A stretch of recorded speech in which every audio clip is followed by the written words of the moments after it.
He's my everything. I give him everything he needs, even before he knows he needs it.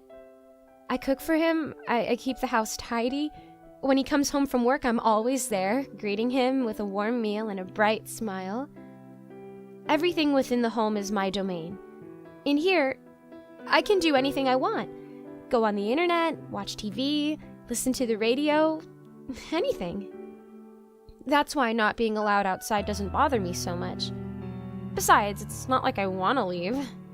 I know other people wouldn't understand our relationship. And nothing on earth could make me leave him. Sometimes he's upset when he comes home. Those times he raises his hand and slaps the smile off my face. Other times he'll sit at the kitchen table, drinking and getting madder and madder. He'll yell at me and start throwing punches, saying it's my fault that he is the way he is and that I've done this to myself. Then he'll grab me by my manacled wrists, drag me over to the basement door, and throw me in. I'll hear the lock slide into place just before his footsteps thud on the wooden floor. But I love him unconditionally, and he always apologizes and lets me out. I forgive him, no questions asked. Everyone has their issues, right? We can get through it. Sometimes he gets lost, though. I pick up on the signs so easily. He'll stay out late and come home smelling like Italian food and a perfume I've never worn. And when that happens, I can't help but break down. I scream and cry, wailing that he has me and doesn't need anyone else. Why can't he stay here with me? What can those other girls give him that I can't? At least these lapses in judgment never last long. He always comes back, and I welcome him with open arms. But lately it's been more frequent. I notice him staring off into space over dinner.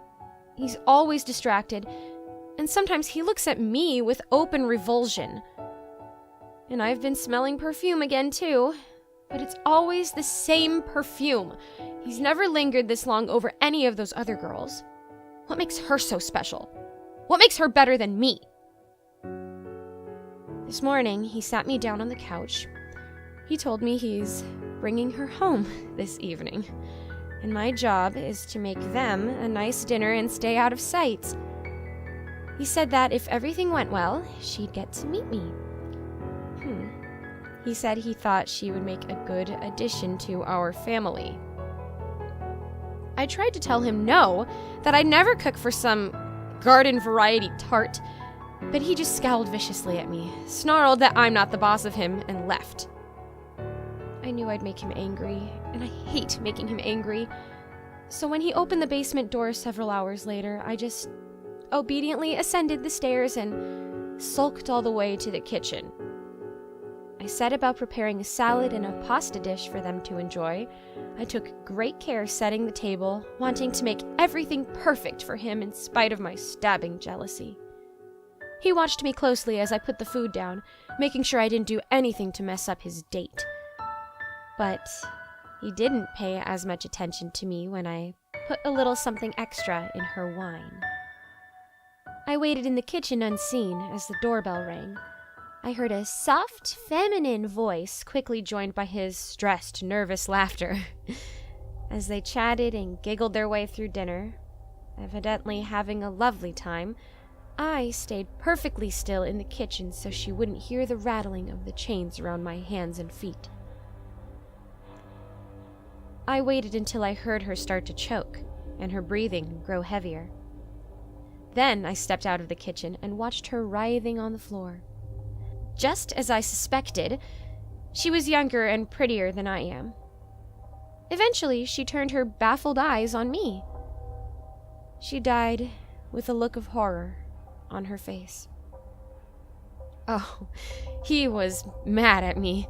He hit me harder than he ever had before. He shouted that he just wanted to have a normal life. He didn't understand why I had to ruin everything, and he wouldn't listen when I told him I just did it for us. He yanked me over to the basement and threw me in so violently that I fell down the stairs and twisted my ankle. I sat down there, tears streaming down my face. Finally, I started to call to him. It took hours, but eventually I heard the locks and saw the door open, and the light from the living room surrounded him in a warm glow. I smiled and held out my bruised arms.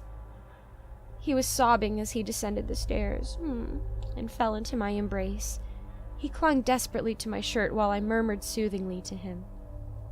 The love that rushed over me was just the same as when I'd first met him so many years before, when the doctor handed him to me and said, "Congratulations, it's a boy."